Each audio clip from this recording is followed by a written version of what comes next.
Huawei Watch 2 review. Smartwatches are a tough task to get right for most manufacturers. Unlike smartphones, style is just as important as functionality, and with everyone having completely different preferences in that regard, every device in the smartwatch market caters to a different audience. And with smartwatches not growing as fast as many companies expected, manufacturers are racing to make that elusive device that will shape the market the same way the iPhone shaped the handset one. Is the Huawei Watch 2 that device? Definitely not.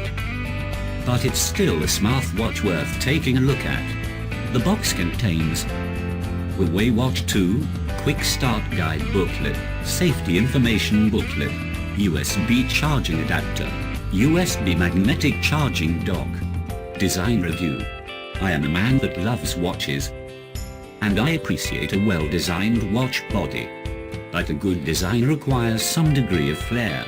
Even the tiniest detail can make a conventional watch body look like a completely different, bold design. This is not the case here. Huawei decided to play it safe and not experiment with the design at all. If you swap the AMOLED panel with a generic LCD one, the Huawei Watch 2 will look just like any budget sport watch out there, dull and uninspiring. There's nothing to it that would draw attention, even with the colorful versions. However, it's important to note that we're reviewing the spurrier Huawei Watch 2, and not its classic counterpart, which features a sleeker stainless steel body. The good news is that the watch is IP68 certified, which means that you shouldn't worry about wind and rain ruining your brand new smartwatch. However, we don't recommend wearing it in the shower or swimming with it. When it comes to ergonomics, it's hard for smartwatches to please everyone, since we all have different preferences. For me, the Huawei Watch 2 works perfectly. It almost feels like a regular watch, despite its bulkier size, and it didn't take long for me to get used to having it on my wrist. Judging by the look of it, though, it would probably work better for someone with bigger wrists. Display Review. The Huawei Watch 2 comes with a circular 1.2-inch AMOLED display, with a resolution of 390 x 390 pixels. This makes for a pixel density of 326p, and while the display is a bit smaller than that of the older Huawei Watch, I wouldn't consider this to be a step backwards. The smaller display works well with the device's body to make a comfortable watch to wear. When it comes to the experience with the display, it's more than satisfactory. It works at extreme viewing angles and in bright sunlight without any issues. And it's more than crisp. The only concern I have with the display is that it picks up smudges quite easily, so it requires constant wiping. Interface and functionality review. I think we can all agree that Google's wearable OS lagged behind Tizen and Watco significantly.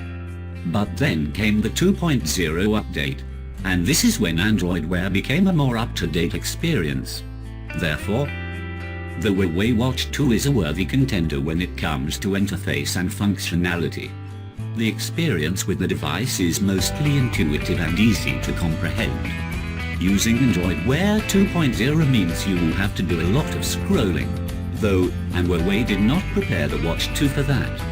All the interaction with the watch happens via touchscreen, while it would have benefited greatly from a rotating crown or bezel, in order to keep the display clean for more than 5 seconds of menu navigation.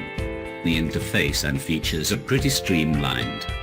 For example, the watch will monitor your heart rate at regular intervals, no matter if you ask it to or not. This allows you to access historical data on your heartbeat for the past 6 hours. Mine concluded that my heart rate reached 150 BPM the moment I set foot in the office. Another cool aspect of Android Wear 2.0 is the vast collection of customizable watch faces. Most of them feature at least 2 complications, which you can set to display the weather, your daily steps, your next alarm, calendar agenda and whatnot. What surprised me the first time I used the Huawei Watch 2 was that the device was doing its best to keep me from my bad habit of not taking enough breaks. If you remain inactive for an hour, Google Fit will prompt you to get up from the chair and do some basic stretches. These prompts can, of course, be ignored or disabled altogether. In terms of the long-awaited Google Assistant, it's doing okay on the smartwatch, but it's greatly hindered by the somewhat dodgy connection of the Android Wear phone app with the watch itself. The app would lose connection at random times, and reconnecting the two devices is the only way to fix it. If you use the Huawei Watch 2 as a standalone wearable, or via Wi-Fi, said problematic connection won't cause any issues for Google's AI, but it's still an inconvenience if you rely on your phone's data for internet connection. The Huawei Watch 2 also comes with NFC, GPS and all the bells and whistles when it comes to sensors, processor and memory review. When we lift the hood, we see that the Huawei Watch 2 flaunts some pretty good hardware. The device comes with a Qualcomm Snapdragon 2100 chipset, which is the only processor by Qualcomm built specifically for wearables. It features a 32-bit quad-core 1.1 GHz CPU, which is more than enough power for a smartwatch. It also comes with its own LTE modem, so your smartwatch can operate independently from your phone. The watch also packs 4 GB of storage, but only 2.3 GB will be available to users for storing music or software. Still, that's pretty much the standard for smartwatches right now, and we see no reason why you'd need more. Additionally, the Huawei Watch 2 features 768 MB of RAM, which is plenty for any tasks you might require from the device. All that powerful hardware makes for a pretty smooth user experience with no noticeable stutter or lag. Connectivity review. The Huawei Watch 2 is so well connected that it could be a mafia boss. The device comes with standalone LTE modem and a SIM slot, Wi-Fi and Bluetooth capabilities, NFC and all other connectivity modules we know and love from our smartphones. That being said, the classic version lacks LTE capabilities for reasons we're not familiar with.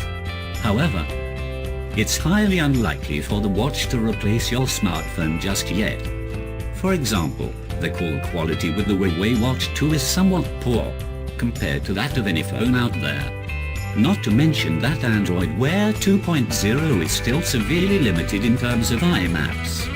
As the power user, I am seriously bummed out that I don't have a full app on the watch for that, and I can't start conversations via the Messenger app. Battery review. The Huawei promises a battery life that would last for 2 days of typical usage. After some fiddling around with the settings, I sort of managed to find said typical usage scenario. I used the always-on display through the day and turned it off when going to bed. I also made sure to turn off the tilt-to-wake function, since it woke up the watch constantly while I was driving. With these settings applied, the watch consumed about 60% of its power in approximately 24 hours. What must be kept in mind is that I played around a lot with it through the day, and I made sure to test the Google Maps navigation on my commute from work. The watch is also quite quick to charge, coming up to 100% in about an hour. That's not a bad charging time for a smartwatch. Conclusion review.